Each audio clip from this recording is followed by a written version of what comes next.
Operation Kagar పేరిట మావోయిస్టులను నిర్మూలించడమే లక్ష్యంగా ఓవైపు కేంద్ర రాష్ట్ర ప్రభుత్వాలు సంయుక్తంగా నిర్వహిస్తున్న ఆపరేషన్స్ నేపథ్యంలో తాజాగా జరుగుతున్న ఎన్కౌంటర్లు లఘుపాట్ల నేపథ్యంలో అబూజ్ మడ్ గురించి మనం మాట్లాడాలి. అబూజ్ మడ్ గురించి మాట్లాడడం అంటే మావోయిస్టుల గురించి మాట్లాడడమే. మావోయిస్టుల గురించి మాట్లాడడం అంటే అబూజ్ మడ్ ప్రాంతాల్లోని ఆదివాసుల గురించి మాట్లాడడమే. అబూజ్ అంటే అర్థం కానిది, అజ్ఞాతమైనదని అర్థం హిందీలో. అట్లాగే మాడ్ అంటే స్థానికంగా ఆదివాసులు, మాడ్ అంటే అదొక భాష, బట్ మాడ్ అంటే అడవి అని కూడా అర్థం. అంటే అబూజ్ బండు పూర్తిగా మనం కనుక ట్రాన్స్లేట్ చేయవలసి వస్తే అర్థం కాని అడవి. ఓకే, ఇది దాదాపు 12,000 చదరపు కిలోమీటర్ల విస్తీర్ణంలో ఉంది అబూజ్ మడ్.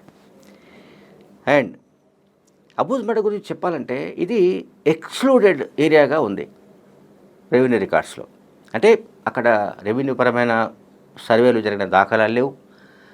అక్కడ ఏమున్నాయి, ఏమిటి, భూములు, వనరులు, చెట్టు పుట్టలు, మనుషులు అంటే ఆదివాసులు ఎంతమంది ఉన్నారు, ఏమిటి, ఇవేవి కూడా తెలియని ఒక దుర్భేద్యమైన ప్రాంతం అబూజ్ మడ్. బ్రిటిష్ హయాం నుంచి కూడా ఈ ఆదివాసీల పట్ల జులుం ప్రదర్శించిన సందర్భాలు కనిపించాయి. సహజంగానే ఆదివాసులు స్వేచ్ఛను కోరుకుంటారు కనుక వాళ్ళు బ్రిటిష్ వాళ్ళను కూడా వాళ్ళు తరిమి పారేయడానికి ప్రయత్నించారు, తిరుగుబాటు చేశారు. అండ్ 1825లో బ్రిటిష్ అధికారానికి వ్యతిరేకంగా తిరుగుబాటు చేసిన తొలి స్వాతంత్ర పోరాట వీరునిగా గేంద్ సింగ్ ఆయన పేరు, గేంద్ సింగ్ను ఉరితీశారు. ఆయనను ఉరితీసిన పరాల్కోట్ అనే ఒక ప్రాంతం ఏదైతే ఉందో అది ఇదే బస్తర్లోని అబూజ్ మడ్కు సంబంధించింది. అట్లాగే 1910లో, ఇంతకుముందేమో చెప్పింది 1825, ఆ తర్వాత 1910లో గుండాదూర్ నాయకత్వంలో చారిత్రాత్మక మహాన్ భూంకాల్ పోరాటం జరిగింది. ఇది చాలా అంటే మన భారతదేశ చరిత్రలో ఇది ఒక హిస్టారికల్ పోరాటం, తిరుగుబాటు కార్యక్రమం. ఈ తిరుగుబాటును కూడా అత్యంత ఘోరంగా బ్రిటిష్ పాలకులు దాన్ని అణిచివేశారు.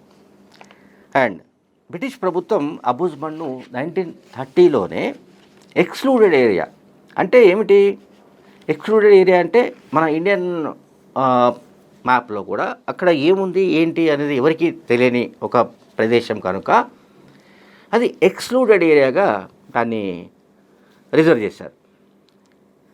అట్లాగే నేను చెప్పినట్టుగా రెవెన్యూ రికార్డ్స్లో కూడా అబూజ్ మడ్లో ఏముంది అసలు అక్కడ దాని సమాచారం ఇది లేదు. కానీ కేంద్ర ప్రభుత్వానికి తెలుసు అక్కడ మొత్తం మీద అయితే అంటే ఛత్తీస్గఢ్లోనే సాధారణంగా అడవులు అండ్ కొండలు, గుట్టలు, ఇతర హిస్టారికల్ ప్రదేశాలు అవుతున్నాయి, అక్కడ ఖచ్చితంగా మినరల్స్ ఉన్నాయని నిర్ధారించారు. సో అవి చాలా విలువైన మినరల్స్, రకరకాల మినరల్స్ ఉన్నాయి. అండ్ ఇంకొక ముఖ్యమైన పాయింట్ ఏంటంటే దాదాపు 100 ఏళ్ల కిందటే అబూజ్ మడ్ ప్రాంతంలో ముఖ్యంగా కొత్తూరు అండ్ గచ్చపాల్, పరాల్కోట్ ఈ గ్రామాల దగ్గర 500 మందితో ఒక పోలీస్ క్యాంపును ఏర్పాటు చేశారు. మనం అసలు ఊహించగలమా?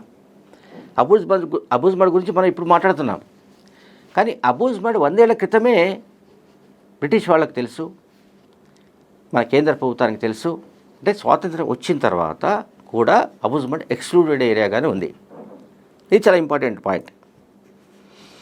అండ్ ఇండియాకు స్వాతంత్రం వచ్చిన తర్వాత ఇది మధ్యప్రదేశ్లో భూభాగమైంది, మధ్యప్రదేశ్లో. ఆ తర్వాత 2002 ఆ ప్రాంతంలో అనుకుంటాను, అది మధ్యప్రదేశ్, ఉత్తరప్రదేశ్, బీహార్ ఈ రాష్ట్రాలు విభజన జరిగినప్పుడు అబూజ్ మడ్ ప్రాంతం ఛత్తీస్గఢ్లోకి వచ్చింది. ఛత్తీస్గఢ్లోకి వచ్చిన తర్వాత కూడా ఎక్స్క్లూడెడ్ ఏరియాగానే ఉంది.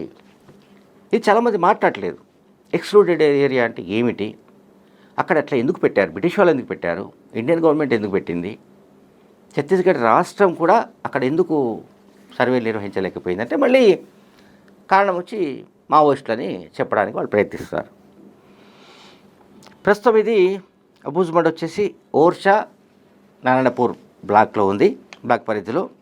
1980s peoples war group Naxalites సాయుధ దళాలు ఈ ప్రాంతాల్లోకి వచ్చిన తర్వాత ఇది వాళ్ళ బేస్ క్యాంప్గా మారిపోయింది. వాళ్ళ బేస్ క్యాంప్గా మారిపోయిన తర్వాత ఆల్మోస్ట్ అంటే చాలా బేస్ క్యాంప్ అంటే చాలా ఇంపార్టెంట్ స్థావరం, ప్రధానమైన స్థావరంగా మనం భావించాలి.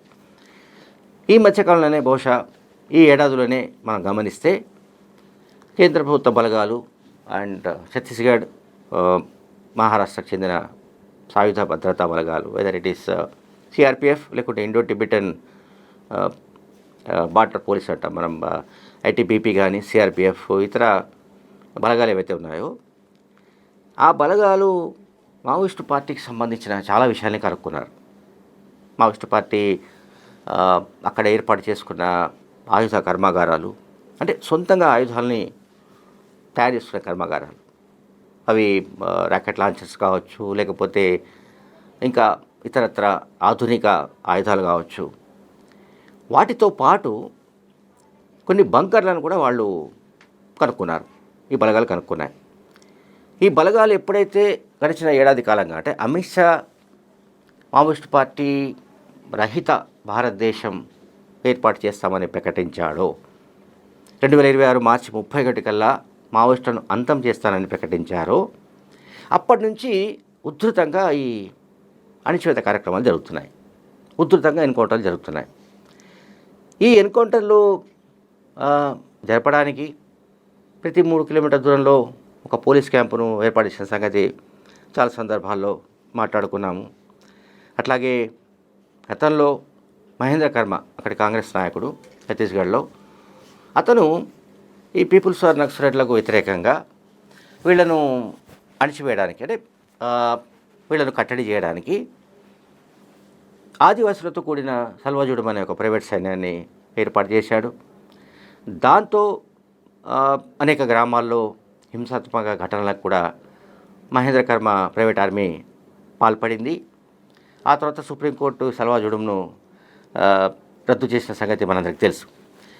ఇప్పుడు డిఆర్జీ అని అంటున్నారు, అంటే డిస్ట్రిక్ట్ రిజర్వ్ ఫోర్స్ అనే పేరిట ఇప్పుడు అక్కడ అంటే ఇప్పుడు C60 ఒక ఇది ఉంటుంది, ఫోర్స్ ఉంటుంది.